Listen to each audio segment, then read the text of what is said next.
पैसों की वजह से बहुत ज्यादा टाइटनेस होती है, पैसे पास में नहीं होते। चलिए जी कॉलर की तरफ। वही बात कर रहा हूं कि अगर लग्नेश की यूनियन 6 हाउस के लॉर्ड के साथ हो, 8th हाउस के लॉर्ड के साथ हो, 12th हाउस के लॉर्ड के साथ हो और उस पर पापी ग्रहों की दृष्टि हो, तब भी पैसों की प्रॉब्लम बहुत होती है। हम जा रहे हैं जी कमर्शियल ब्रेक। जन्म कुंडली में जो 5th हाउस है वो हाउस ऑफ क्रिएटिविटी है, हाउस ऑफ विजडम भी है। अगर 5th हाउस का लॉर्ड 6th हाउस के साथ बैठा हुआ 6th हाउस में चला जाए, पंचम भाव का जो स्वामी 6ठे घर में चल जाए, या पंचम भाव का स्वामी 6ठे घर के स्वामी के साथ मिल जाए, यूनियन बना ले, या 5th हाउस का लॉर्ड 5वें कुंडली जन्म कुंडली के 5वें घर का स्वामी 8वें घर में चला जाए, या 12वें घर में चला जाए, या उनके 8वें घर के स्वामी के साथ यूनाइट हो जाए, यूनियन बना ले, या 12वें घर के स्वामी के साथ भी यूनाइट हो जाए, यूनियन बना ले, तब भी दरिद्रता पीछा नहीं छोड़ती। कई बार क्रिएटिविटी होती नहीं है, आप बिल्कुल वैसे लेजी पड़े रहते हैं। चलते हैं कॉलेज की तरफ। 5th हाउस का जो हाउस है वो हाउस ऑफ क्रिएटिविटी का है। मैंने अगर 5th हाउस का लॉर्ड है 6th हाउस में बैठ जाए या 10th हाउस में बैठ जाए और उसपे कहीं मार्केश की दूसरे भाव की जो दूसरे घर का स्वामी होता है मार्केश होता है, 7th भाव का स्वामी भी मार्केश मानते हैं जन्म कुंडली में, अगर उसकी दृष्टि भी उसके ऊपर आ जाए तब भी दरिद्रता पीछा नहीं छोड़ती। पैसों की किल्लत, पैसों की तंगी बहुत रहती है। अब ये बात करते हैं कि अगर दूसरे घर का स्वामी है जन्म कुंडली में 12 घर है, दूसरे घर का स्वामी है flow of income, wealth, asset, savings, और ससुराल का भी वही घर है, लेकिन जो 2nd हाउस है जन्म कुंडली में वो flow of income, wealth, assets को रिप्रेजेंट करता है, हमारी सेविंग्स को रिप्रेजेंट करता है। अगर दूसरे घर का स्वामी नीच हो जाए जन्म कुंडली में, या शत्रु नवाश कुंडली में भी नीच हो जाए और उस पर किसी भी अच्छे ग्रह की दृष्टि ना हो, तो भी फाइनेंशियल स्टेबिलिटी नहीं होती, फ्लो ऑफ इनकम इतना अच्छा नहीं होता, सेविंग्स नहीं होती, ये अपने आप में बात है। और अगर लग्नेश या लगन और दूसरे घर का स्वामी और 7th हाउस का जो लॉर्ड है, ये इनकी इस तरह से यूनियन बन जाए और अगर और ये त्रिक भाव में चले जाएं, यानी 3rd हाउस में चले जाएं, 6th हाउस में चले जाएं, तो 11th हाउस में चले जाएं, या ऐसे 6th हाउस में चले जाएं, 8th हाउस में चले जाएं, तब भी पैसे की किल्लत बहुत बहुत चलती रहती है। और कॉलर की तरफ कहता था कि अगर जो दूसरे घर का स्वामी अगर 12th हाउस में बैठ जाए तो भी फाइनेंशियल स्टेबिलिटी नहीं होती, फ्लो ऑफ इनकम होता है लेकिन कई बार पैसों की किल्लत, आपके जो एक्सपेंडिचर हो गए वो बहुत ज्यादा होंगी, आमदन आपकी काफी कम होगी, ये ऐसे हालात हो जाते हैं। और अगर लग्नेश जो लगन का स्वामी है, वो लगन का स्वामी बादशाह है अपने आप में, लग्नेश अपने आप में बादशाह है। लग्नेश अगर नीच होकर बैठ जाए 8th भाव में, और तब भी पैसे की किल्लत बहुत ज्यादा होती है, पैसे की प्रॉब्लम बहुत होती है। और कई बार जो हाउस ऑफ लक का जो स्वामी है, जैसे 9th हाउस का जो लॉर्ड है, वो भी नीच होकर 8th भाव में बैठ जाए और कहीं 4th हाउस का लॉर्ड भी उसके साथ हो जाए, तो भी पैसे की प्रॉब्लम बहुत बड़ी रहती है, कंफर्टेबल लाइफ नहीं होती, यानी मुकद्दर चढ़ता नहीं है, मुकद्दर में राइज नहीं होती, मुकद्दर में स्पार्क नहीं होती, पीक कभी नहीं मिलती, ये भी प्रॉब्लम हो जाती है। और अगर दूसरे घर का स्वामी जन्म कुंडली में 12वें घर में आ जाए और 12वें घर का स्वामी लगन में बैठ जाए और वो पापी ग्रह हो, और अगर उसको 7th हाउस का लॉर्ड भी उसको देख रहा हो, तो पैसों की किल्लत, पैसों की कभी जो प्रॉब्लम है वो खत्म ही नहीं होती, पैसों की प्रॉब्लम चलती रहती है, ये भी एक बात यहाँ पे बात है।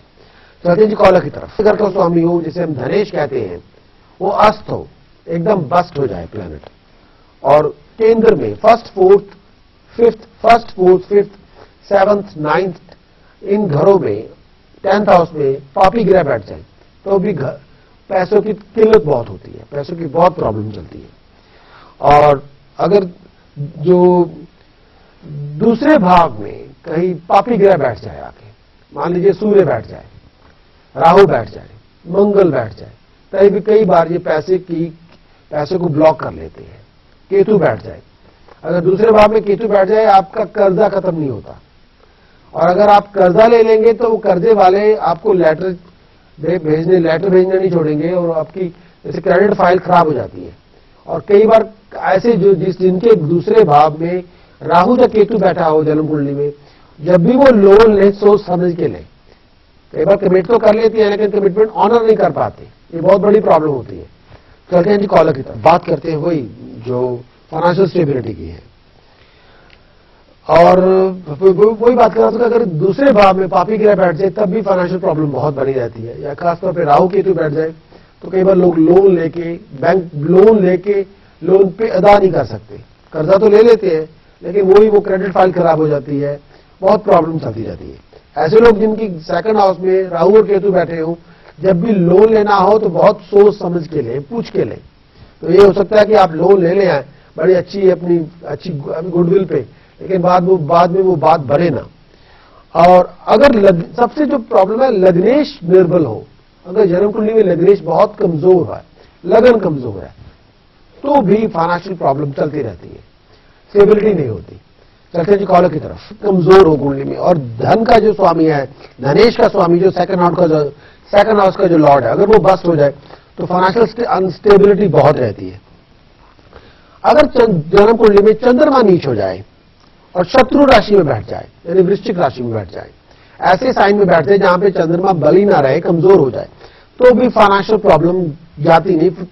फाइनेंशियल जो है कहते पैसे की तंगी बनी रहती है। और उसी हिसाब से मैं बात कर रहा हूं कि अगर बृहस्पति जन्म कुंडली में चंद्रमा से छठे घर में बैठ, जहां पे चंद्रमा बैठा हो उससे बृहस्पति छठे घर में बैठा हो, 6th हाउस में बैठ जाए या 8वें घर में बैठ जाए या 12वें घर में बैठ जाए, तो भी पैसे की किल्लत बहुत ज्यादा होती है, यानी पैसे की तंगी जाती नहीं है, पैसे की तंगी बहुत होती है। चलते हैं जी कॉलर की तरफ, मैं बात कर रहा था कि अगर चंद्रमा नीच हो जाए जन्म कुंडली में या शत्रु राशि में बैठ जाए तो भी दरिद्रता यानी गरीबी बनी रहती है। अगर चंद्रमा से बृहस्पति 6th हाउस में बैठ जाए, जहां चंद्रमा बैठा हो उससे छठे घर में, 8वें घर में या 12वें घर में बैठ जाए, तो भी दरिद्रता यानी गरीबी बनी रहती है, पॉवर्टी रहती है या फाइनेंशियल स्टेबिलिटी नहीं होती। चलते हैं जी कॉलर की तरफ, बात कर रहे हैं हम जन्म कुंडली के बारे में भी, जो हम जैसे कहते हैं इंडिपेंडेंट चेकअप करना है कि जो पॉवर्टी होती है, जब कई लड़का लड़की की कई बार शादी से पहले देखना होता है कि फाइनेंशियल स्टेबिलिटी इनकी क्या है। वो ये भी फाइनेंस भी, जैसे कहते हैं ना, no finance no romance, romance के लिए फाइनेंस का होना बहुत जरूरी है। अगर आप पैसे की तंगी रहेगी तो प्यार भी नहीं होगा, इश्क भी नहीं होगा, क्योंकि उसी की तंगी में स्ट्रगल कर करके आपके पास टाइम या मेंटल स्टेबिलिटी या टेंशन इतनी रहेगी, प्यार आके भी नहीं आएगा। तो ये इसको फाइनेंशियल स्टेबल होना किसी भी हेल्दी कपल के लिए बहुत जरूरी है।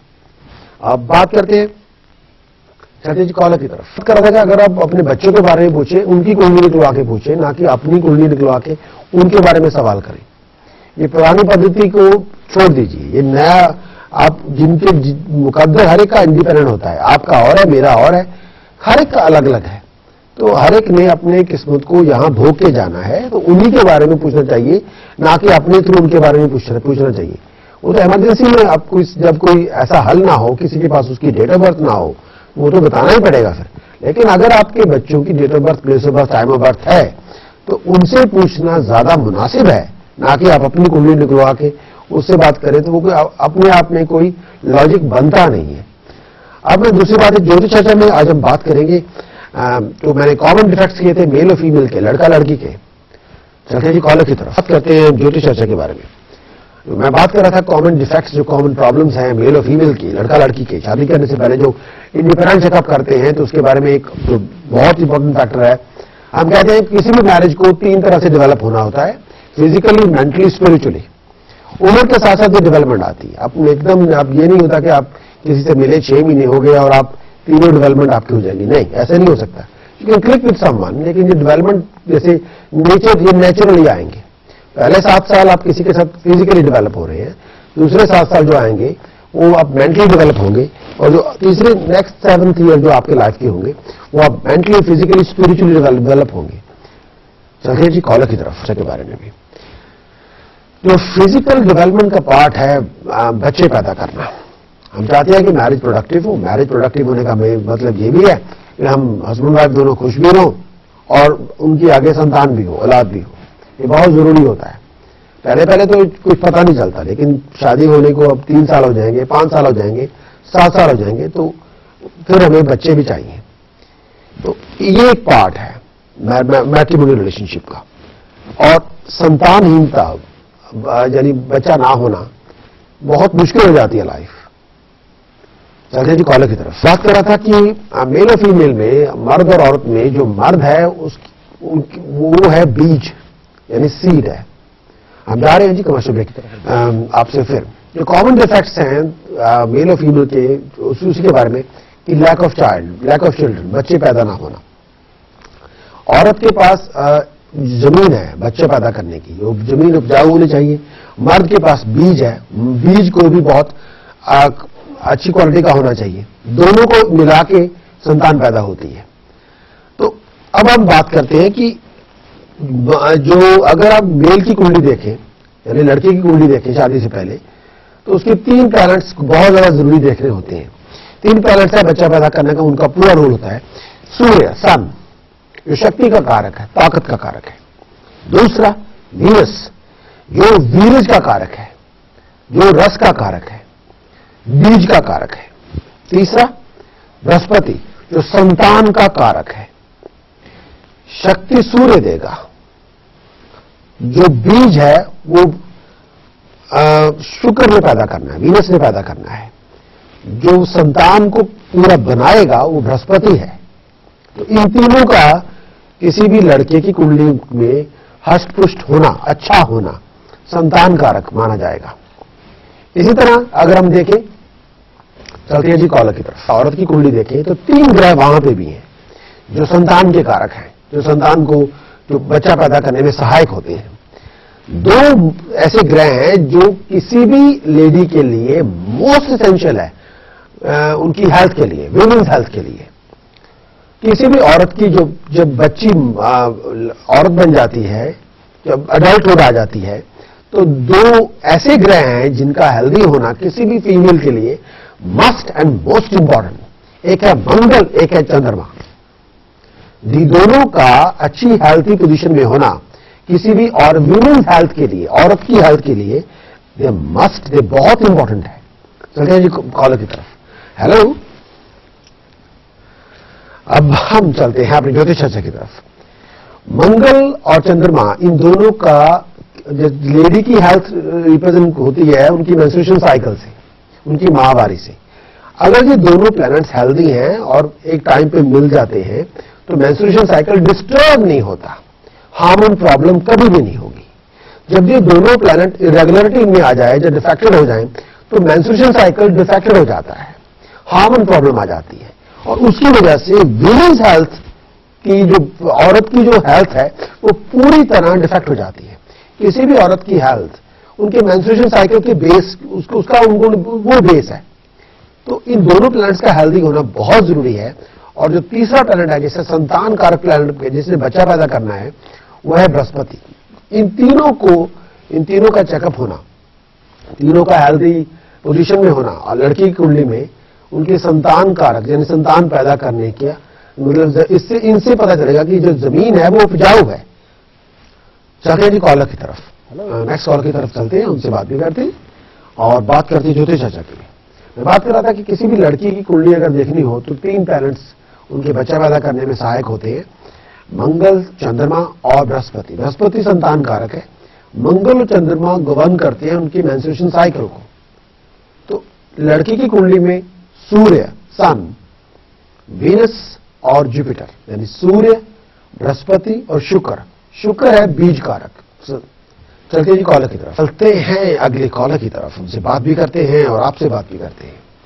तो ये जैसे मैंने कहा था कि किसी भी मर्द की कुंडली में सन, सूर्य, वीनस, शुक्र और बृहस्पति, जुपिटर को इनके हेल्दी पोजीशन में होना संतान कारक माना जाएगा। औरत की मंगल यानी मार्स, चंद्रमा यानी मून और बृहस्पति, इनका हेल्दी होना, तीनों ग्रह ऐसे हैं, तीनों उधर है, तीनों इधर है, तो उनकी अपने आप में संतान कारक उसी से पता चलेगा। लेकिन एक 2 तरह के साइन है, मेल एंड फीमेल साइन। बहुत आसान बात है।